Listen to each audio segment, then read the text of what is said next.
জামিনে একের পর এক আওয়ামী লীগ নেতা, বদলে যাচ্ছে রাজনৈতিক সমীকরণ। বিএনপি সরকার গঠনের পর রাজনৈতিক অঙ্গনে সবচেয়ে আলোচিত বিষয়গুলোর একটি আদালত থেকে একের পর এক হাই প্রোফাইল আওয়ামী লীগ নেতার জামিন। এটি কি কেবল আইনি প্রক্রিয়ার স্বাভাবিক অগ্রগতি, নাকি এর পেছনে বদলে যাওয়ার ক্ষমতার রাজনীতি? হাই প্রোফাইল জামিন কারা পেলেন? সেলিনা হায়াৎ আইভী, সাবেক নারায়ণগঞ্জ সিটি মেয়র। জুলাই আন্দোলনকালীন সহিংসতার অভিযোগে দায়ের হওয়া 5টি মামলায় হাইকোর্ট থেকে জামিন পেয়েছেন। তবে কিছু আদেশ আপিল বিভাগে চ্যালেঞ্জ হওয়ায় মুক্তি প্রশ্নে জটিলতা রয়েছে। আব্দুর রহমান বদি, কক্সবাজার 4 আসনের সাবেক এমপি, সারা দেশে পরিচিত ইয়াবার গডফাদার হিসেবে। এই কুখ্যাত মাদক চোরা কারবারি হত্যা চেষ্টা মামলায় 6 মাসের অন্তর্বর্তীকালীন জামিন পেয়েছেন উচ্চ আদালত থেকে।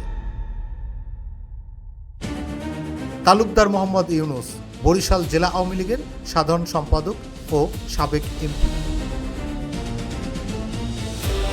জেবুন্নেসা আফরোজ, সাবেক এমপি, বরিশাল 5। দাবিরুল ইসলাম, আওয়ামী লীগের প্রবীণ রাজনীতিবিদ, 7 বারের নির্বাচিত এমপি।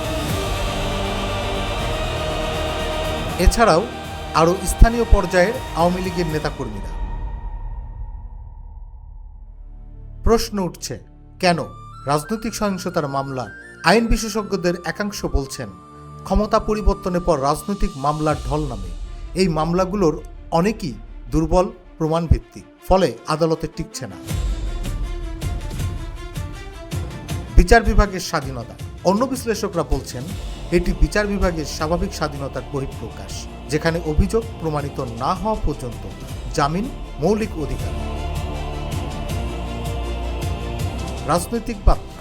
তৃতীয় বিশ্লেষণ, সরকার সরাসরি হস্তক্ষেপ না করলেও জামিনের ধারাবাহিকতা একটি রাজনৈতিক বার্তা বহন করছে। বিরোধী শক্তিকে পুরোপুরি কোণঠাসা না করে নিয়ন্ত্রিত ভারসাম্য রাখার কৌশল।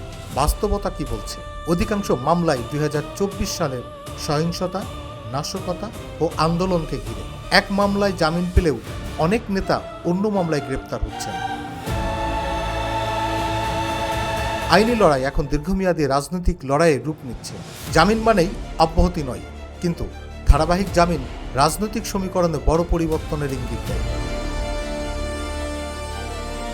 প্রশ্ন এখন, এটি কি আইনের শাসনের পূর্ণ প্রতিষ্ঠা, নাকি নতুন ক্ষমতার রাজনৈতিক কৌশল?